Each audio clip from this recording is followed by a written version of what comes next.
Hello and welcome to the Science Fiction and Fantasy Marketing Podcast, the show where we help you establish your author brand, increase the size of your audience, and sell more books. I'm Lindsay Baroker, and I'm here with Jeffrey Poole and Joe Lalo, and we have a great guest for you this week, Nick Webb. If you've tried to sell any science fiction at all lately, you've probably seen his books at the top of the charts, so we're going to try to figure out his secrets here, but just a quick introduction first. Nick grew up in the Seattle area and bounced around California, Argentina, with a quick stop in Utah to pick up a PhD in experimental physics before working for Los Alamos National Lab as a scientist. So he's obviously not a very smart guy, but we'll try to keep our questions simple. From there, for him, it was on to Huntsville, where he designs new materials for lightweight spacecraft components, fends off weeds from his tomato garden, plays Legos with his kids, and somehow fits in time to write his novels. He's the author of the Pax Humana saga and the Legacy Fleet Trilogy, and has hit the USA Today bestsellers list. All right, I'm done stumbling through that. Welcome to the show, Nick. Thanks for having me. That's slightly old. I've since, I guess, taken a leave of absence from science, I guess, and I'm writing full time. So I think I must have written that last summer. I was going to ask you if, because you're just doing slightly well with your books, so I was going to see if the temptation had been there. They're doing okay. Once it got to the point where it started to, compete with the salary, where we decided that, hey, you only get this chance, once in a lifetime. Let's take a shot at it and see how it works. So here we are. I think, how long has it been? September is when I left my job. Well, I'm technically not. I haven't left my job. I'm on sabbatical. So I get, what is that, 6 months? About 6-7 months that I've been away, and it's been going well. And it's fun. It's really fun to be able to write for a living. I definitely agree with that. And for those blue-collar folks out there, academics get to go on things called sabbaticals. The rest of us just get fired. All right, could you start out telling us kind of how you went from designing spaceships to writing about them, and what made you decide to self-publish? Well, I had never really envisioned myself as a writer growing up. I mean, I like to write. I always tried to start stories, but I never finished them. And I remember starting a story back like when I was 20 or something like that. Actually, I remember, when I was like a 6 or 7, I remember like making my own book and cutting the pages out and gluing them to my own custom-made cover, and then I sat down to write a book, and it just ended up being like a Dungeons and Dragons dungeon crawler story for 10, 12 pages before I gave up. But yeah, I grew up watching Star Trek and Star Wars and read all the extended universe Star Wars and Star Trek books. And so I basically just grew up fluent in the science fiction language of Star Wars and Star Trek and the related books. And actually, it was Star Trek that made me want to get into science. So I asked my older brother. He was 10 years older, and I said, I think I was 10 at the time, and I said, so what do I need to study in school to be able to build the Enterprise? And he said, well, you need to study physics. So I went and I majored in physics because I wanted to build the Enterprise. Now, I mean, things change as you go to school and college, and I never gave up my dream of building the Enterprise, but I realized it's probably not gonna work out for me quite like I thought. So I'll switch my emphasis to building lightsabers, which that's kind of a joke. But I did get into a field where I was designing new materials to go into space shuttles, go into rockets, and that kind of stuff. So as for writing, let's see, I guess it was 2012, January 1st, and it was my New Year's resolution, and I was thinking what I was going to do for my New Year's resolution. 6 months earlier, let me give you some background. I had bought an Xbox 360. And I played the Star Wars games and all the Mass Effect games and all the science fiction games, and I love fantasy too. Fantasy is actually, I read more fantasy than I do science fiction. And so I was playing all these games, and the nice thing, or the blessing and the curse of these games, is that they keep track of how much time you spend playing them. And after about 300 or 400 hours that year, I was like, what am I doing with with my time? And so I sat down on January 1st and I said, okay, that's it. I'm not going to give up video games, but I'm going to basically only play them like once every 3 or 4 months or so. What am I going to do with all this time that I have, these hundreds of hours that I'm going to give up? What am I going to do instead? And I wanted something productive, something that I could produce, something creative. So I tossed around some ideas, and and writing obviously was one of them. And I eventually decided, let's go with this, because it's something that not only is it a creative outlet, but it's something that I could maybe sell.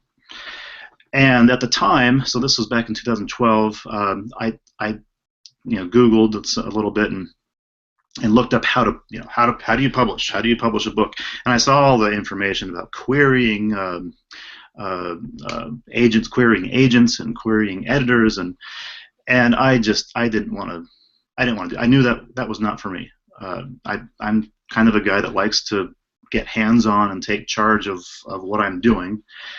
And so I think it was around that time. It was mid-January. So I had my New Year's resolution for several weeks, and I stumbled upon K-boards. Back then it was Kindle boards, and Joe Conrath's blog, and who else? It was mainly Joe Conrath that I read. And he was talking about this indie publishing phenomenon. And so I started following Kindle boards and started to meet a whole bunch of people that are to this day really good friends of mine. And they basically learning from people who were already successful how to write. I had no idea how to write. A, and B, how to sell your book, sell your work. So that's it. Not make a long story short, too late. That's how I ended up as a writer about 4 years ago. Now it's 2016, and I'm loving it. It's a very, very fun and fulfilling career. Awesome. Well, I have to ask you, at what age were you when you realized the Enterprise probably wouldn't actually be able to fly based on the physics? 26, 27. Hey, I still have my hopes. All right, cool. Well, on your site, you mentioned that you're doing I think it's the Pax Humana series. You plan for it to be 10 books, and then I know you started another trilogy last year. What made you decide to take a break from it and start the new one? Mainly because it wasn't selling as much as I wanted it to. It was doing okay. I mean, when I launched the first book of the Pax Humana saga, it was the Terran Gambit is the name, and I think I launched it with the help of some friends and posting on Facebook and so forth. I got it up to the 500 range, which it's decent for your first book in a genre. I had written a few books before then they were my test bed, I guess, for learning how to write. And they're still out there, but they're under my old pen name. But this was my first foray into a solid, defined subgenre. This is space opera, military space opera. And it was basically because I wasn't making very much money, and I wanted to make more. And so I put the Pax Humana saga on hold. I'm still going to get back to it. I've got a third of a book written for book 4, and I'm pretty hopeful that with the mailing list that I built up from the new trilogy, the what's it called, Legacy Fleet trilogy, that I can then go back and relaunch the Pax Humana saga and get out to those 10 books. And you got people like B.V. Larson, Rick Brown. Who else? Anyway, these guys that have these really long sci-fi series that go out 10, 11, 12. I know Rick is up to 15 books now on his I forgot what it's called, but his series, and they sell like crazy if you can hit the genre right, get good covers, and get those algorithms just right. You can sell a lot of books that way, and really the first book in the Legacy Fleet trilogy, I didn't know it was going to be a trilogy. Well, I guess that was quite a cliffhanger I left on book 1. So I had an idea that I was going to keep on writing, but I said, if this doesn't sell I can just go back to my old series and keep going on it. So, but it did sell, and I and so I kept going with it, and I'm going to keep going with that. I finished the first trilogy, and I'm starting on a second trilogy right now, to release in on basically July 4th, because the new book is called Independence, and you gotta go with the holiday there. Cool. And is that going to be a sequel to the current trilogy or something all new? Yeah, it's. I'm hoping to make it. I'm hoping to set it up as um, like a series of standalone trilogies, but in the same universe. So, the third book of the first trilogy, there's no cliffhanger. It ends. I think I've tried to wrap up, all the loose ends, and there's a good solid ending. And then the second trilogy, it's set 30 years in the future with some of the main characters. I mean, the main character is like the XO, the what do you call it? The commanding, not the commanding officer of the first trilogy, but the assistant. She's come into her own, and she's now the captain. Well, I don't want to go into plot details, but she's now the captain of her ship, and that'll be the second trilogy there. And then there'll be a third trilogy, and I'm going to try to keep them separate. And the reason I want to do that is because I like the idea of multiple entry points into a series, into a universe. And I think that was one of the mistakes I made with the Pax Humana saga. I mean, there's other authors that do really long series to great effect, but I locked myself into 10 books, and they weren't selling. And I would rather have a universe where I have multiple entry points. That means multiple book bubs, multiple freebies that you can give away to bring people into the universe. And then once they finish that trilogy, then they can go read this other trilogy that's related, that's got maybe some of the same characters, but it's not like a linear time progression that they have to read this before they read that. Yeah, that definitely seems like a good idea. Although, there's people right now that are probably stabbing their iPhone when you said that, oh, my first book only made it to the top 500 on Amazon. So that really sucked. Yeah, that wasn't my first book. It was actually that was my fourth book. So my first book that I published was called Metal and Flesh, and the second book was called Water and Blood, and that's part of the Rovim trilogy series. I don't know how many books are going to be in it, but that one did not sell at all. I mean, I think I've sold 50 copies total, over the 3.5 years it's been out. So I know what it's like to not sell at all, and to pour your heart into something and just to see the rank slide further and further and further down.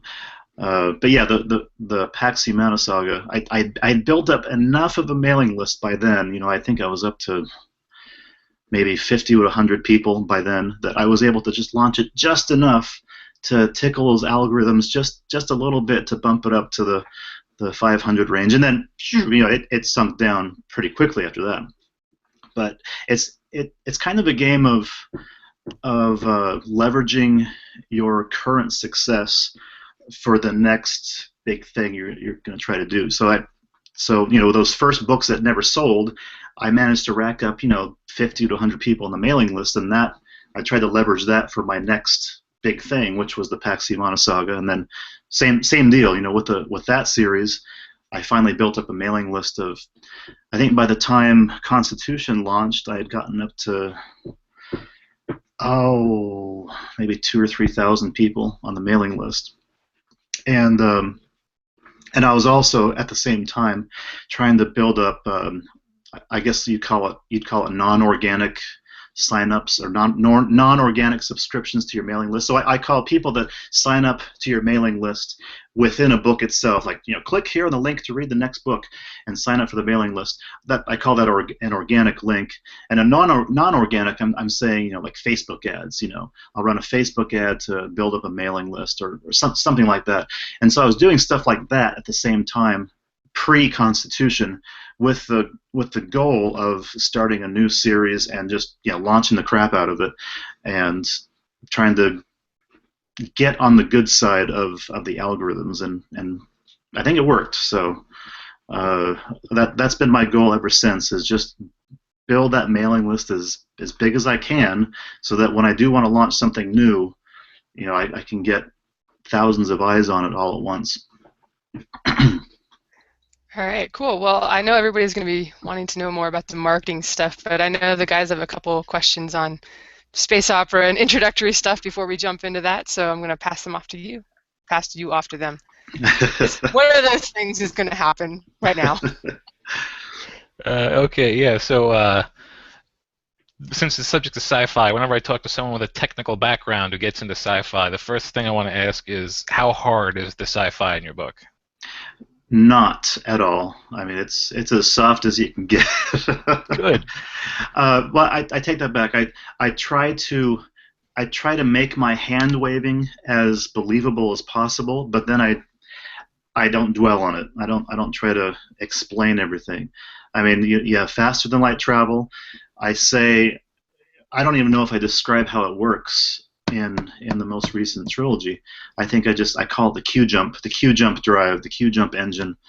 It's a quantum jump engine. That's how it works. Next, let's move on.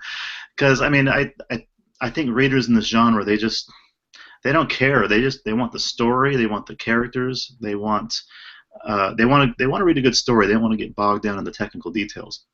But I think what the technical background has helped me with is to be able to do that in a believable way quickly, and because I've got the language to draw upon. I've got the vocabulary, and that probably helps a little bit to be able to do that believably. But I think most of the sci-fi books that I read, like the soft stuff, the physics and the technology, it's not correct, but it's fun. I like to read it. It's enjoyable. Now, on the other hand, there's hard science fiction. Like I read 70s by Neil Stephenson a few months ago, and that was fantastic. I mean, that was really, really good. And I had never really read a hard science fiction novel before.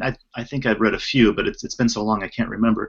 But that was I think I want to write something like that in the future.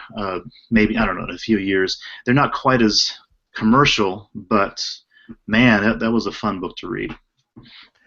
Yeah, it's funny because you sort of have to tread the thin line between showing your work and showing off. Like people. Mm-hmm. And the other thing is, once you start getting really hard, people start holding to a higher and higher standard within the book, and you'll start getting emails on minutia, which is really fun. Yeah. It seems like sci-fi really, you might as well be able to just put a checklist at the beginning. Here are the physics loopholes we have exploited to make this story possible, and then just go on from there. Yeah. And yeah, it helps to. Yeah, I mean, you present it in the story. The characters, they talk about it in their lingo, their language, and it just has to be believable and everyday to them. And if it's believable and everyday to them, and you're not breaking huge rules, then the reader's going to buy it, and they're gonna go along with it because they're interested in the story. They're interested in characters, and they're not interested in their checklist of, well, did he conserve energy? Well, did he conserve momentum? That's just not going to happen in this type of science fiction. In hard science fiction, sure, and that's why I think it'd be really fun to write, just because it would just present that extra challenge of making it all work, as opposed to just telling a good story. You have to tell a good story and you have to make it work, and that sounds fun to me. And I don't want to do it now because I want to make some more money first. But yeah, it's funny because it's a higher degree of difficulty with a lower yield in terms of sales. So right. It's where those are. I'm just doing this for me. And I think a book like that I think that's what traditional publishing is for. I mean, I think there's still a very valuable space for traditional publishing, and it's for stuff like that. I think where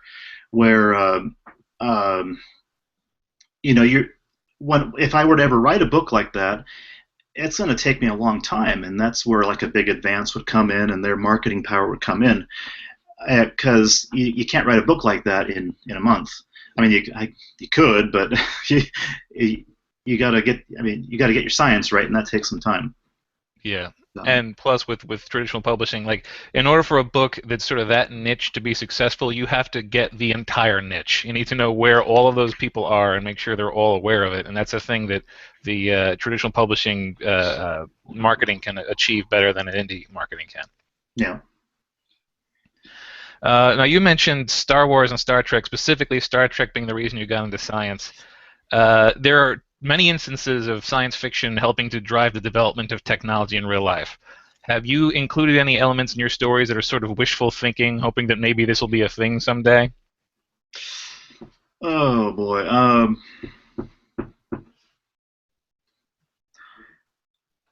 Not really. Oh well, okay.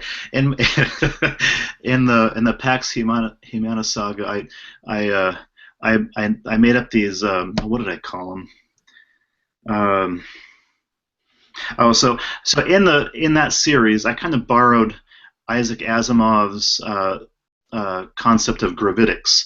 You know, where you and it's not just him. Other authors have done it, but he called it gravitics, and I kind of borrowed that one. And it's basically using background energy of gravity, whatever. It's using gravity to power stuff.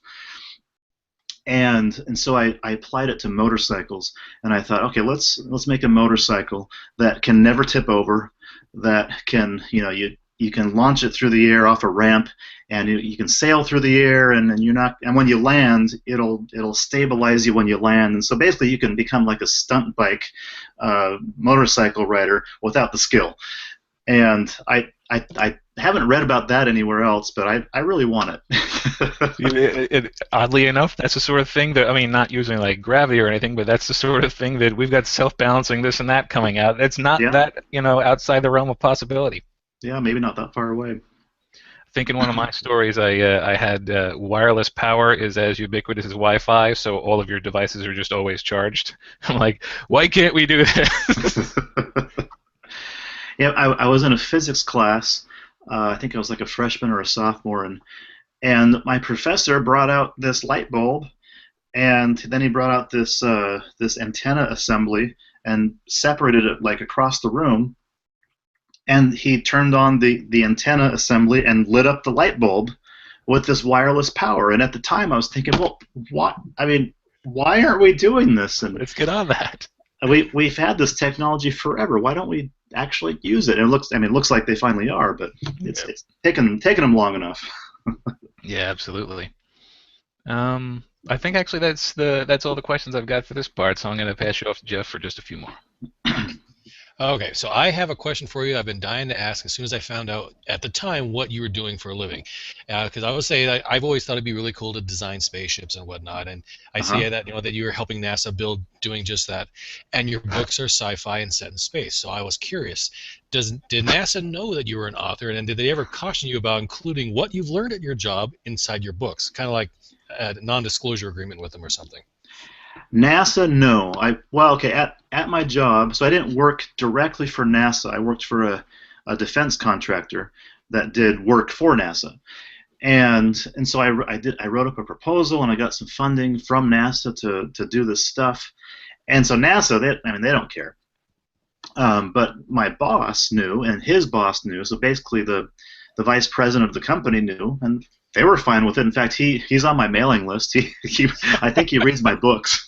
Perfect. And so when I went to his office, that last day, well, 2 weeks before the last day, and I walked into his office. This is basically the vice president of the company. And I walked in, and he said, "Oh, I see that look on your face." Sat down, and he said, "Yeah, I think I know why you're here," and because he knew, that the books, that Constitution had taken off. And I said, "Is it that obvious?" But we left on really good terms. I mean, I'm still there technically. I could go back. It's not looking terribly likely at this point, just because the series is doing very well, and I like being an author, so I'll probably keep doing it. Yeah, I hear that. Yeah, since you had clarified about you mentioned that your bio was a little bit older there, my next question would have been, is it your plan to give up the day job, become a full-time author, or are you happy with the schedule that you're keeping with both working and writing? But clearly, you've gone to the full-time. Oh, and I realized I didn't completely answer your question because I wanted to talk about why I was writing under a pen name. I was writing under ND Webb, which is basically, my name is Nicholas Daniel Webb, and I just took ND, my initials, at Webb, ND Webb. And the reason I did that was because I was working at Los Alamos National Lab at the time, and it's a nuclear lab, and that's a little bit different. NASA, they don't care, but for a place like that, they probably do care. So that was my attempt to distance my writing career as far as possible from my professional career at the time. But then once I left, I was like, ND's kind of weird. it sounds foreign and it might throw people off. Let's just get rid of it. And so to this day, I still have, most of my author friends still call me Andy in chats and stuff. But I tried to completely switch over to Nick. Did you actually spell it like the ENDY? Is that it? Like when you actually spell out ND as a word, or Indy like Indiana Jones? Yeah, ENDI is how I spelled it. Yeah. Okay, good deal. All right, I have a question I like to ask the authors too. Is there anything that you know now with regards to your writing career that you wished you would have known back when you first started? Everything. Okay. Where to begin?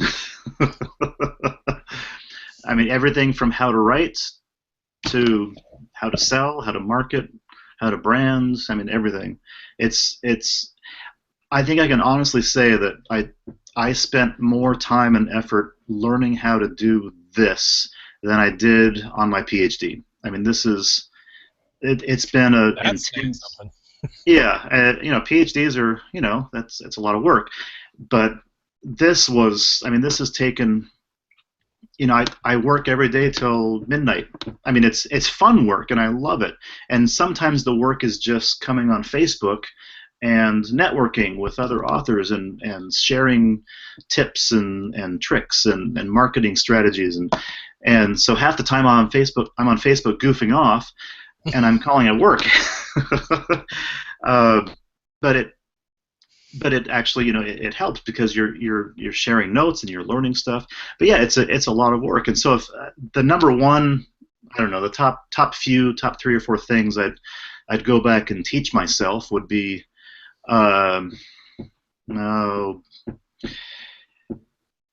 probably you can't just throw a book out there and expect it to sell. You can't write your book, even if it's superbly edited and it's a expertly written book. You can't just throw it out there and expect it to sell. If you're not pushing it and marketing it and promoting it, the odds are it's just going to languish there because there's so much competition. And so the trick is learning how to market it well, which I've spent several years trying to figure out how to do. And the thing is, it's constantly changing because so many authors are trying to do this all at once that it's, in one sense, it's a big collaborative effort with all of us, but in another sense, we're kind of scrambling there for the top spots. And so and a good example of this is the Facebook ads. Mark, what's his name? Tip of my tongue. He's the Brit. Dawson. Mark Dawson. Thanks, So he and I've watched his stuff and I've learned a lot from it. But I found that Facebook ads are not quite as effective as they used to be, just because everyone is doing them, and the cost per click is creeping up because we're all kind of bidding on the same readers, and especially for sci-fi. I mean, it's such a smaller, at least space opera, military space opera. It's kind of a smaller niche genre compared to, say, romance, and so with romance, I've got some friends who put Facebook ads out, and they can get down to 10 cents, 15 cents cost per click, and their conversion rates are amazing, and they just throw money at the Facebook ads, and it's like a vending machine. You put in some money and you get a lot more money back for some reason. But with sci-fi, it's a little bit trickier, especially now that we're all competing over the same clicks. So that's just one example of it's a constantly changing field where if you're not up to date on the marketing, you can probably get left behind. And now one thing that I think is timeless and is like an insurance policy is your mailing list, because that's something that Amazon can't take away from you, Facebook can't take away from you. Whoever hosts your website, they can't take it away from you. It's direct contact with your readers, and so that's why. And that's probably the one thing that I'd go back and tell newbie Nick starting out writing is start your mailing list right away. Write a short story at least, and start giving it away for free to bring in mailing list subscribers, so that when you do launch your book, you actually launch it to people instead of just launching it onto a website where it just sinks down to the bottom. So that's probably number one. And then everything else. All right, so let me recap. So it is easier to get a PhD in physics than to figure out all the marketing necessary to make an indie book sell well. Is that it? I don't want to say that it was as hard or harder or easier. I'm saying that the amount of time that I have spent studying this and writing, so between writing and learning how to write and learning the marketing and failing with the marketing and doing better and trial and error, all the time I've spent, plus, and I'm counting the Facebook time too, the playing around on Facebook with my friends. It actually it's research. Half the time it turns out we'll be playing around and someone just out of the blue shares a tip, something that they learned the day before about a Facebook ad, and then we start talking about Facebook ads for an hour. And so I'm counting my playing around on Facebook time as my work. But yeah, if you just count the time involved, it's about the same. It's been a lot of work to get to this point. It doesn't just some people, some authors, they write their first book and they launch it and it just starts selling right away. Turns somehow. into a movie, makes me sick. Yeah, I don't know. I don't know how that happens, but it does happen. But it doesn't happen very much. Right. They're outliers for a reason, because it just doesn't happen very much. It's more common to see authors who struggle for years and years, and then they make it. But you don't see all the time that they spent failing. You see the time that they're up on top, and then you get this false sense of, well, they just kind of they hit a jackpot. They got a lottery ticket. Which there has been a fair amount of luck in Constitution's success, but there's also been a fair amount of working hard to make it a success, if that makes sense. It does. So, I think of it as it's a lottery, sure, but you have control over how many lottery tickets you buy. You have control over what you're doing to make it a success, and even after everything you do, you can work really hard and try to do everything you can to make it a success, and it might not be a success, and that's just how it is sometimes. You just don't know what's going to grab everyone's attention, and it's hard to predict that. And so when I say that I got here because of hard work, I don't mean that to disparage anyone who has also worked hard and not made it, because I get it. I've been there too. I worked very hard for the Pax Humana saga, and it didn't go very well. It didn't go very well, at first. And then the series before that, I thought I worked pretty hard, though in retrospect I worked a lot harder on the stuff since then. But so I mean there is always an element of I hate to call it luck, but there's an element of unpredictability to this, where who knows what's going to sell. There's a lot of variables involved. Yeah, and maybe something that I think I did that was really super duper important, maybe that wasn't what made my success. Maybe it was something else, and I think it was this thing and it was really that thing, and who knows. But the key is, just to keep buying those lottery tickets, in the sense of, you got to work hard. You got to learn your craft. You got to stay abreast of marketing and how to effectively promote your book. Very, very true. Now, speaking of marketing, I'm going to hand you back over to Lindsay, and she's got some questions for you. All right. Well, it's actually really reassuring to hear that you've been working really hard, Nick, and that it's, every now and then when I just look at people's author pages and like invite them on the show, I don't know if it's going to be like, well, I made a Facebook post and then I got lucky. The algorithms liked it and the book shot up to the top 200. I'm like, well, that's good for you, but that's not real helpful for our listeners. And also, I'm stabbing your face right now. But no, you've mentioned Facebook ads a couple times, so I'm curious, what have you tried so far, and like, what are you doing right now that you've found that is working? My main success, the most money I put into Facebook ads has been for basically mailing list building, I guess, lead generation. So before Constitution launched, I think I built up. I already had. Excuse me. I already had about, I want to say like 2,000 organic subscribers from the Pax Humana saga, and I think I added another 1,000 to that from Facebook ads, and that's where I guess I had an advantage there because I had a job that paid decently well that I was able to afford that. It was I think I ended up at like 50 cents to a buck per lead, and some people don't have access to that. It's hard, to start out in the sense that what if you don't have money to do some of these things? Well, it's hard. I know I've been there. I've been unemployed and going paycheck to paycheck. Well, non-paycheck to non-paycheck, I guess.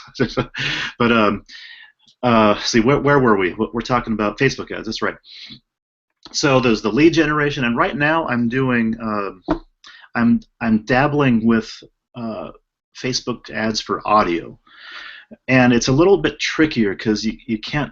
I've tried to do affiliate ads, affiliate links on Amazon to track audio purchases, and that doesn't work.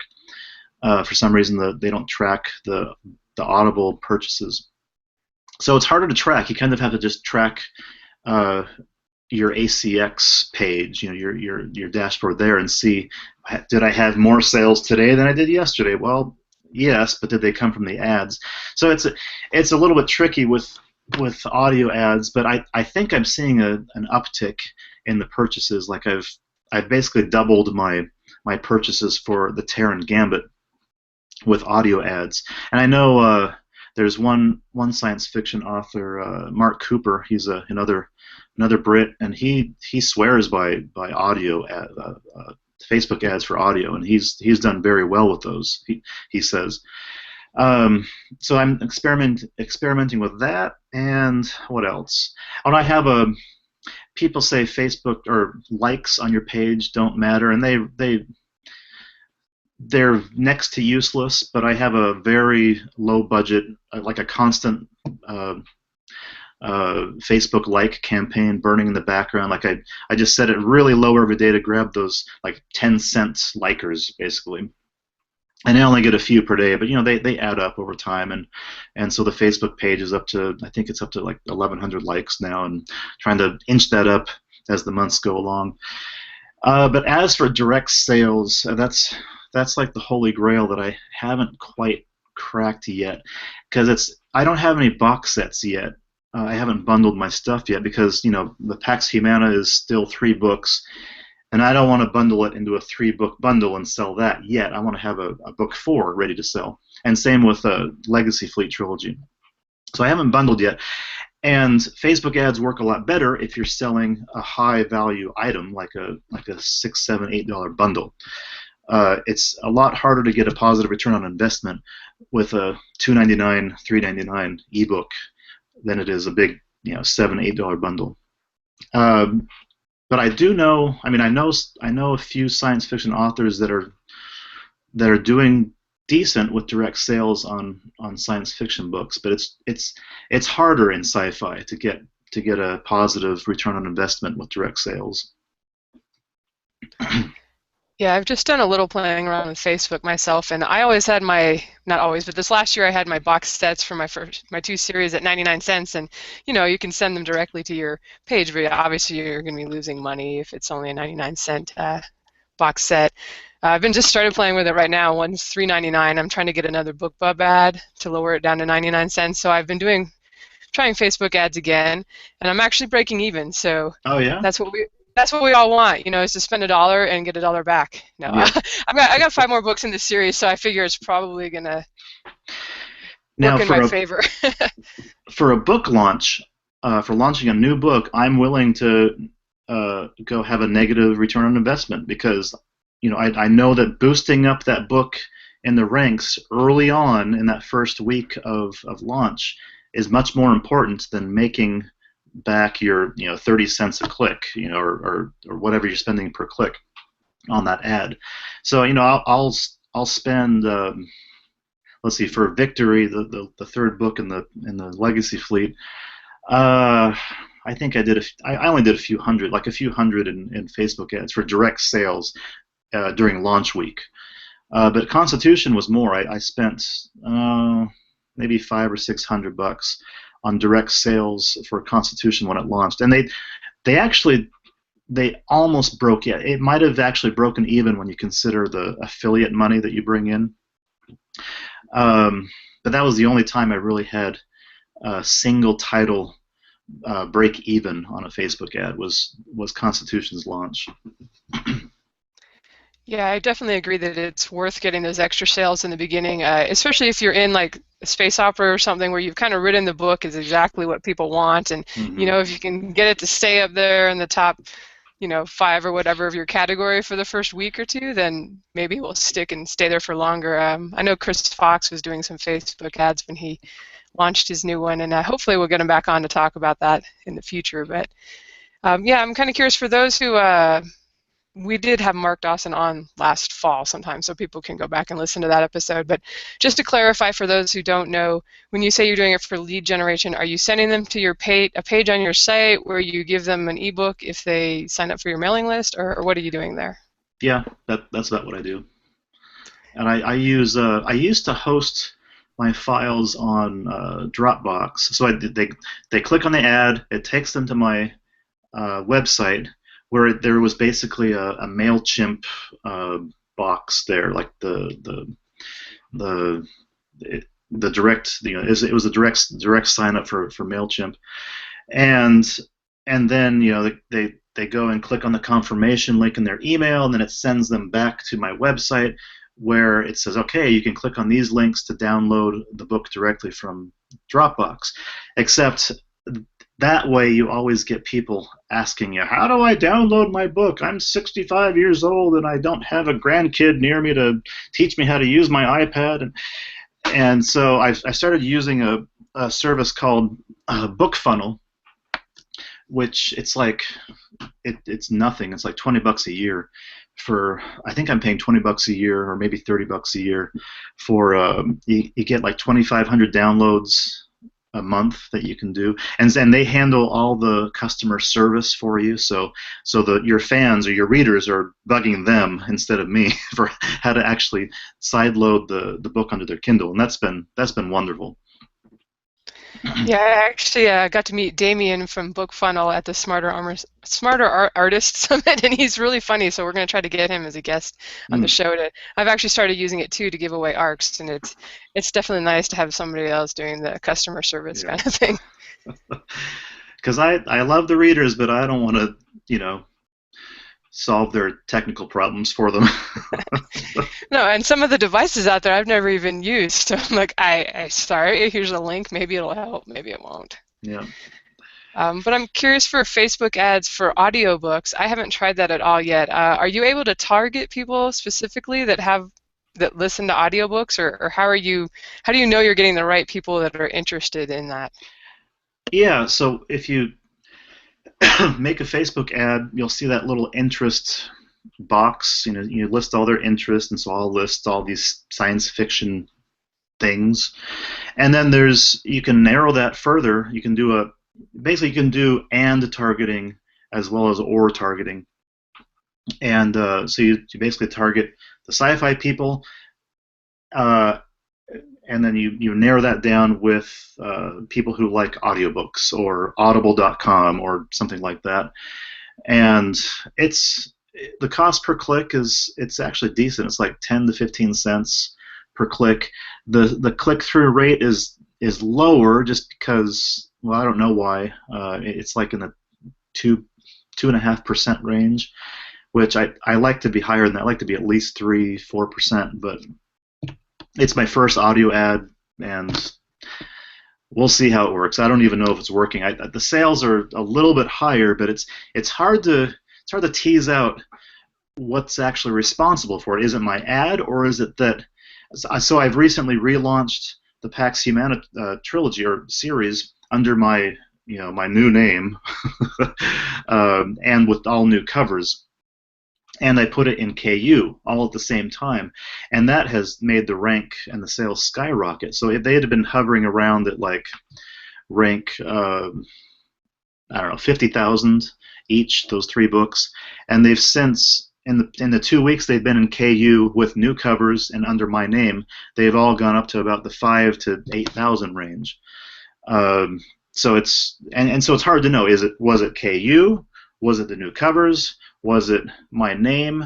And the same, and that all applies to the audiobooks. I don't know if it's the extra visibility on the ebook side responsible for the audiobook sales. So it's kind of I feel very ashamed as a scientist that I'm doing such a stupid experiment. But yeah, maybe so I guess next week I'll stop the ad and see if the sales come off, go off a cliff, and then I'll get back to you and say, hey, it worked.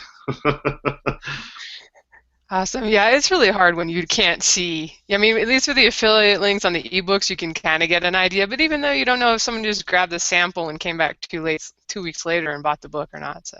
Right. All right. You mentioned your mailing list a couple times, and how important that's been for you, and that if you were kind of starting now, you're saying just put out a short story to try to give away for free. Do you have any recommendations for people who are maybe publishing their first book? How would they get that visibility and get people to know they've got a short story to give away, or any suggestions there? Depends on your budget. I mean, if you have some money to spend, and it's just like anything, it's a business. If you expect to succeed in a business, you've got to invest something. I remember Russell Blake saying one time, like, you don't expect a neurosurgeon to just open up a shack on the street and say, neurosurgery here, come get your neurosurgery. And this isn't neurosurgery, but it's a business, and you gotta spend some money. So if you have the money, I'd say, yeah, write your short story, and run some Facebook ads and try to get some subscribers with your free book. And it's gonna be an upfront cost, and it's gonna hurt knowing that, well, I don't know if this novel is gonna sell, and it's painful, and it was painful when I did Constitution, spending all that money, not knowing. I mean, I had a suspicion that Constitution was gonna sell, but who knows if something's gonna sell or not. And so spending all that money on the Facebook ads, plus the cover by Tom Edwards. I mean, Tom Edwards is an amazing artist, but he's also very pricey. And so it was kind of a leap of faith to pay that big money for a nice cover plus the Facebook ads, not knowing if the book was going to sell. And so, yeah, I'd say, yeah, if you have some money, even if it's just $50, $100, build up that mailing list at least a little bit. Get a few hundred people on there before you launch your book, because it's disheartening to spend all that time writing a book, pouring out your soul into this book, and then launching it to the wind, and then it just falls flat on its face, and it's just the worst feeling in the world. And I've been there, and I don't want to go back, and so I'm spending as much money as I feel comfortable with right now, trying to build up that mailing list even further. Yeah, it's really tough when people email and ask, like, I'm about to publish my first book, or I just published it. What can I do to sell tons of copies? I'm like, well, it's kind of hard with your first book. I'm like, write 5 more books and gradually build up a fan base, and then you'll start having those awesome launches. But no, I think that's a great idea. If you had that short story or something that ties into the series you're launching and really gets people excited about it, I could actually see that working as a way to get readers ahead of time. And there's also a few sites like the Book Barbarian or Booksends or Free Kindle Books and Tips, places e-reader News Today, that will they'll sometimes take a new release from an author if you send them the cover and the description, and it's not always going to work. Most of them will say no, but they might say yes. Like Book Barbarian has a pretty good track record of taking new releases, for example, and so that's I don't know how much they charge these days, like $20 or something, or $30. But there you go. Launch your book with a Book Barbarian promotion and set it to 99 cents for a few days, and get at least those first 30 or 40 sales. And maybe that'll be enough. If you're in KU or something like that, maybe that'll be enough to prime the pump. If you're really low on a budget. Yeah, I've definitely heard of that. And sometimes if you don't want to do pre-orders, if you can put the book on Goodreads and then you give that link to like Book Barbarian and the sites that accept it, then they can see, oh, it's got an awesome cover and the blurb is real professional. And I've heard that can help with that. Yeah, and I would also say never do pre-orders. Ever. they sap a book's visibility on launch day and launch week. I mean, you're basically spreading out all those sales that you would have had that first day to boost your visibility. Instead, you're spreading them all out over a few weeks or months, and that's it. You've wasted all those sales for no visibility. So I'm a strong what's the opposite of proponent? Opponent. There we go. Strong opponent. I discourage the use of pre-orders unless the only good rationale I've seen, A, to hit a list like USA Today or New York Times. Yeah, then you need pre-orders usually. Or B, if you're you put the pre-order for book 2 up at the same time that you're publishing book 1, and that way you kind of get that funnel of readers. You're not losing as many readers in between book 1 and 2. Even then, I don't like it, just because you're still diluting your launch. You're spreading out all those would-be readers that would help you launch your book during launch week to a higher rank. You're spreading that out so that you don't get as much visibility, and I've seen it really hurt some other authors' launches because of that.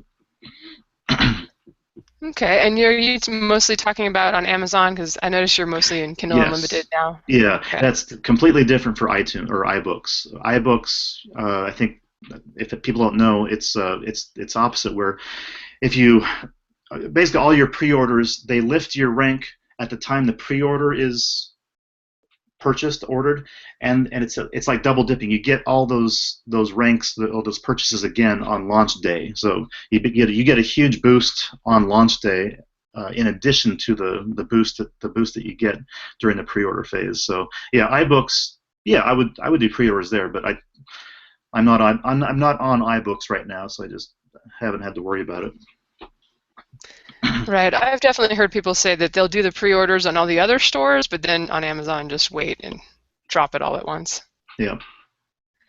All right. Well, let me pass you to Joe for a few more questions.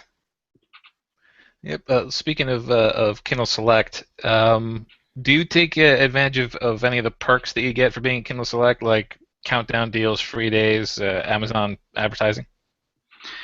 Yeah.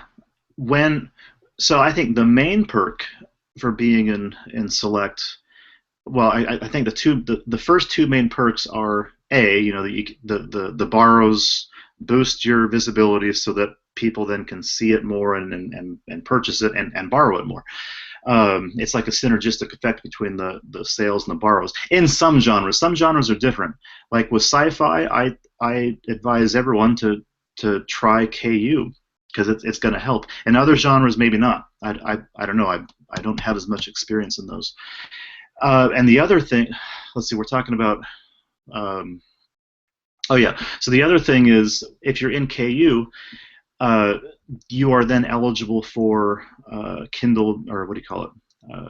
Kindle Daily Deals, Kindle Monthly Deals, that kind of stuff. Inclusion in the sci-fi and fantasy newsletter that Amazon sends out.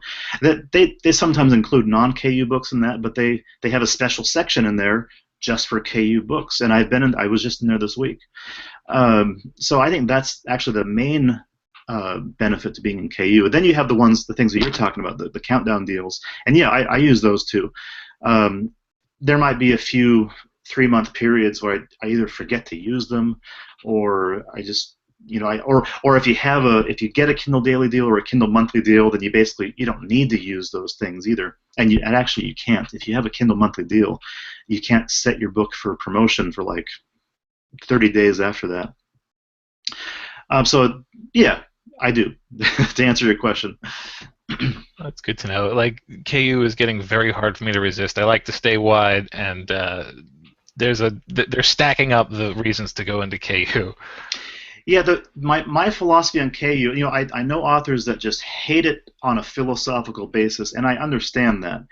I understand that people are uncomfortable with that mechanism of selling your book.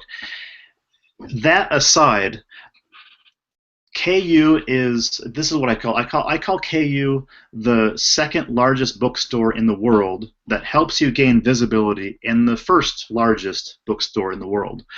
Because, I mean, those people, they wave off KU. They say, I want to go wide. Well, you're not wide, because there's readers in KU that want your book, and they're not gonna read it now that it's not in KU. So that's my philosophy with KU. That's why I use it almost religiously, is because it helps me gain visibility in that first largest bookstore, Amazon, and I still get a lot of money from that second largest bookstore, KU. And then after 3 months, I'll go wide. You don't have to stay in KU. That's the beauty of it. And so with the Legacy Fleet trilogy, I think I've just about squeaked out all the reads I can. I'm coming up pretty close on it. Like my reads on Constitution have been going downhill for quite a while, and so I'll probably go wide at some point. But I would advise everyone, don't blow off those readers just because you don't agree philosophically with the model. It's a good philosophy, and clearly financially sound one. Just one more question on the subject of covers. You've got a very recognizable hero ship on the Legacy Fleet covers. How faithful is that to the book description, or did you collaborate with the artist on that? Not at all. I asked him, draw me an amazing ship. And he did. Mission accomplished. I said, make it look big and amazing. And yeah, he did a good job. It bears no resemblance to the one I've described. In fact, I don't think I've described it in any detail in the book. Some readers care about that, but most don't. So they don't want to surf through several pages of ship description. So. Yeah, again, that's sort of a hard sci-fi versus soft sci-fi thing where you want to really balance that kind of thing. Yeah, well, that was really my two marketing questions. So I guess I'll hand you off to Jeff for the last bit. Alrighty, man. My first question was regarding social networking, and I was curious as to whether or not you actually used it or not. But you've been talking about Facebook, so don't really need to ask that one at all. What the question I have for you is, what are some common mistakes you've seen other authors in your genre make? Like, in your own opinion, it could easily be avoided. Like writing mistakes or marketing mistakes, or? Well, I was going to say marketing, but you know what? Either or, but most specifically marketing. Okay, yeah. I mean, writing, I don't know. I haven't read all their books, so marketing mistakes, I don't know.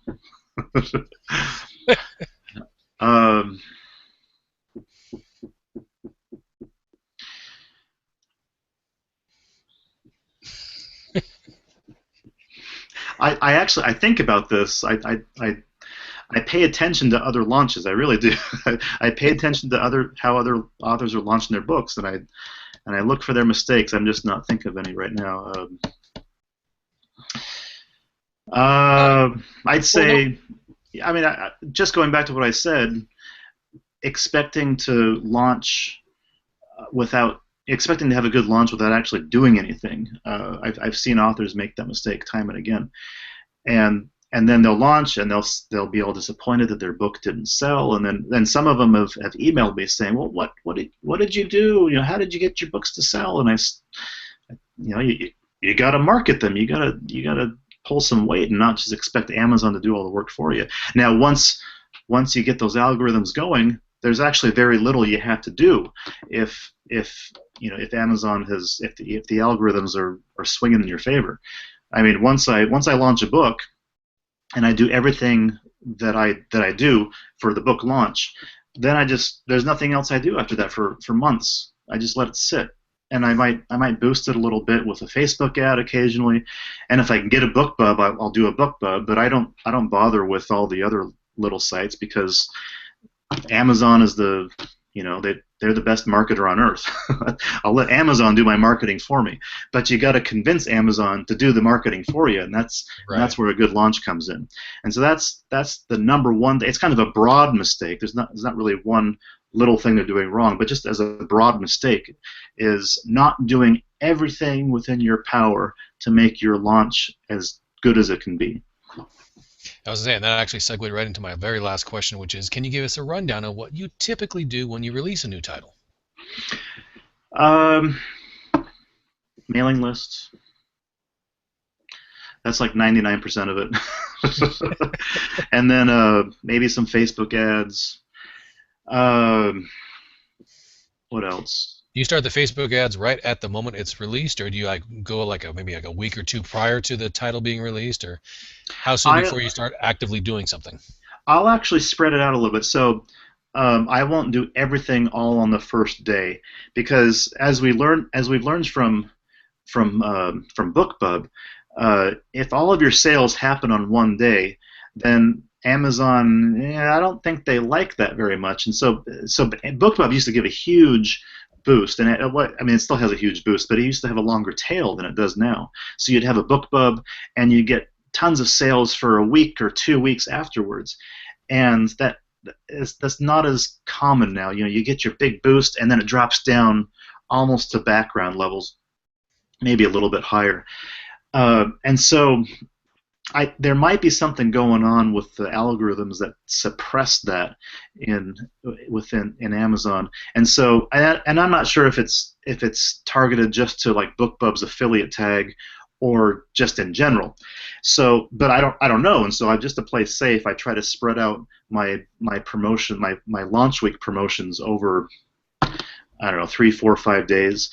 So I'll send out to half my mailing list on day 1, half on day 2. Facebook ads on day 3 through 7 or something like that, and then do actual social media, where I'm social on days 4 and 5, and tweeting and that kind of stuff. But that stuff, like posting on your Facebook page, that gets me far fewer sales than the mailing list. So that's why I say the mailing list is like 99% of it. Everything else is just kind of like gravy. But if you don't have that mailing list, you got to pay attention to all those other things and make your launch week as good as you can make it. Right. Good deal. Okay, well, let me pass you back over to Lindsay, and she's got some stuff for closing everything up.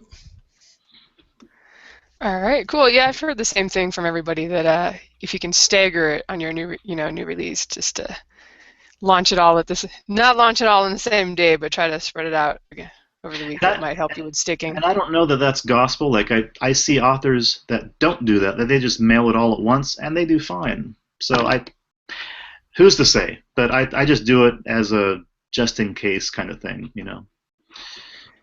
All right, sounds like a good idea. Well, you've given us a lot of great information here. Where can people find you, and is there any particular one of your books you think they should check out? Oh, you can find me on Facebook. I don't tweet very much, so don't find me on Twitter.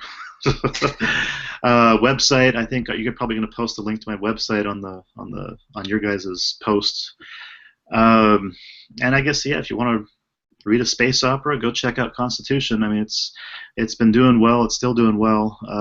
People seem to like it, so yeah, go check out that one. It was probably one of the funnest books I've written, and I think I think the readers can tell when you're having a really good time writing something, because I've written some books where it just wasn't fun. Like the third book in the Pax Humana saga was kind of a long haul, and I think I suffered in the reviews, and because people could tell that I wasn't enjoying myself. But Constitution, I loved writing that book, and I think people can tell that, and you can see that in the reviews. So. Yeah, sometimes it's more fun to start on the new project too, instead It's of continuing on. Yeah. It's definitely that. All right, cool. Well, thanks for coming on. And just a quick announcement for those who are always, we talk about doing multi-author promos on here, but I wanted to let you know that the Self-Publishing Roundtable podcast guys are putting together a special sci-fi and fantasy promo giveaway, and they're inviting everyone to join. You can get some more information on their site, and I'll put the link in the show notes, along with the link to Nick's site, of course. I think they're asking $10 because they're going to give away some gift certificates to get people onto the mailing list and your mailing list and that kind of thing. And also, a former person we've had on the show, Patty Jensen, she's been running monthly promos too, letting everybody get involved, and I've done the last couple of them, and it's definitely made a good blip on like downloads of free books or sales of 99-cent titles. So hop on over to her site and see what she's got going, so y'all can get involved and sell some books. Thanks for listening, everyone, and thanks for coming on, Nick. Yeah, thanks for having me. It was fun. All right, nice meeting you, Nick. Nice to meet you too. So long.